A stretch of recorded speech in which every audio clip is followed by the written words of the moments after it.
वाराणसी के शिवपुर थाना अंतर्गत कादीपुर उदयनगर कॉलोनी के निवासी राधेश्याम की पत्नी नीलम और बेटी कल्पना कल रात 7:40 में घर के कामों में लगे हुए थे। तभी उन्हें जोरों से आवाज़ सुनाई दी। जब बाहर आकर उन्होंने देखा तो घर के सामने बहुत पत्थरबाजी की गई थी और उनके वाहन को क्षतिग्रस्त कर दिया गया था।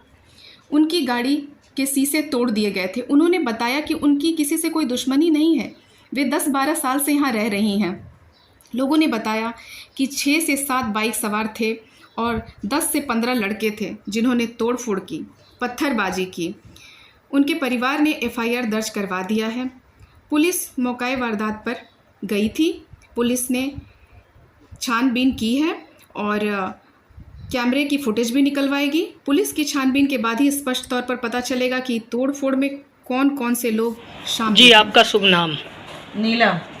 क्या घटना, क्या वारदात यहाँ पे हुई है आज 7:40 पर हम लोग घर में थे, बच्चे भी मेरे दोनों घर में ही थे और उसी समय हमको इतनी ज़ोरों से आवाज़ सुनाई दे रही थी जैसे कि होता है आतंकी लोग जिसे आते हैं, वारदात होता है, उस तरीके से बहुत ज़्यादा शोर। उस शोर में कुछ सुनाई भी नहीं दे रहा था कि क्या बोल रहे हैं सब। तो हम घटना क्या हुई है? घटना ये हुआ कि जिस समय हम आवाज़ सुने, हम गेट के बाहर जब आए तो ये घर पे ये सब ईंटा पत्थर सब मारे हमारे घर में और गाड़ी को भी नुकसान पहुंचाए हैं। 4 व्हीलर बाहर मेरे 4 चक्का खड़ी रहती, उस पर भी नुकसान हुआ है। उसको खूब मारा गया है ईंटे से, शीशा उसका टूट गया है और इतने बड़े बड़े पत्थर घर में भी मारा गया है कि हम घर वालों को भी चोट पहुंचाने की कोशिश की गई है। तो जैसे क्या कोई पुरानी रंजिश रही है या कैसे, किस अराजक तत्वों ने किया है? क्या पुरानी कोई रंजिश रही है क्या कि जो इस तरीके? इतने साल से तो हम 10-12 साल तो हो गए मुझे रहते यहाँ पे, किसी से भी हमारा ऐसा कुछ हुआ ही नहीं है। तो ये आपका कहने का मतलब ये है कि ये अराजक तत्व रहे हैं जो कि हमला किए हैं। तो क्या इसके पहले इस कॉलोनी में या तो ऐसे लोग, क्या आप चिन्हित कर सकती हैं जो इन लोगों को आप लोगों ने देखा है? नहीं। कितने के झुंड में रहे हैं ये? अब देखे तो हम नहीं है, लेकिन हाँ लोगों द्वारा जब मुझे पता चला तो लोगों द्वारा तो 6-7 बाइक थी और 10-15 मिनिमम लड़के थे। तो उन लोगों ने आसपास से पूछा तो किसी कोई ऐसा यहाँ पहचानता नहीं है उनको, लेकिन उन्होंने बताया कि अच्छे ही घर के लड़के ऐसा लग रहे थे, उनका ड्रेसिंग सेंस अच्छा था। तो वो लोग बस आए, अटैक गाड़ी पे किए और घर पे किए और फिर वो तुरंत निकल गए। 2 मिनट की वारदात में ये सारा कुछ हो गया है, बहुत देर वो रुके भी नहीं।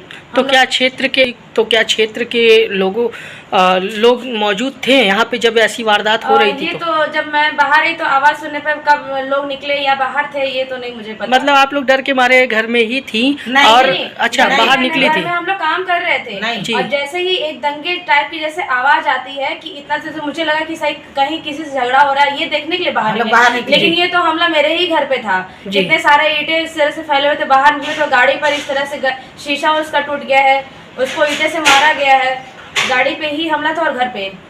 जैसे कि ये घटना आप बता रहे हैं कि कोई नए लोग बाहर के लोग आकर के इस तरीके की वारदात कर रहे हैं, तो इसका क्या मतलब, आपको क्या समझ में आता है कि ऐसे ही बस या तो ड्रिंक किए रहे होंगे या कैसा? आप लोगों ने कुछ बिल्कुल देखा ही नहीं उन लोगों को? नहीं, बिल्कुल नहीं देखा। नहीं।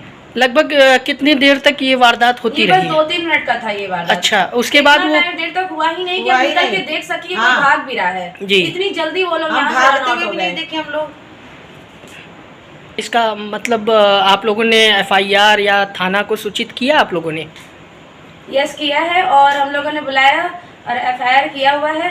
अब ये जब वो आएंगे इंक्वायरी करेंगे तो ही पता चल सकता है कि ऐसा क्यों हुआ। मतलब ये वारदात होने के बावजूद, आपकी सूचना देने के बावजूद भी प्रशासन अभी तक मौजूद नहीं हुई है? नहीं, आई थी। अच्छा, पुलिस आई थी और आकर गई है, FIR दर्ज हो चुका है और कल फिर आकर के सुबह से कार्रवाई होगी। क्योंकि तो क्या कैमरे लगे हुए, तो क्या फुटेज सुबह वो निकालेंगे? आएंगे पुलिस तो निकलवाएंगे, वही लोग निकलवाएंगे। और कुछ आप कहना चाहती हैं इस विषय पे? नहीं, हमको तो कुछ समझ में नहीं आ रहा कि क्यों हुआ, कैसे हुआ, समझ में नहीं आ रहा। अभी उसकी सोच जारी है। कहना चाहती हूँ कि इसका पता चलना चाहिए क्योंकि आज ये थोड़ा सा, कल कुछ और भी हो सकता है, कल किसी और के साथ भी हो सकता है। तो इस तरह से जो करना उनकी हिम्मत बढ़ेगी। तो इसका ये पता चलना चाहिए और उन्हें सजा मिलनी चाहिए।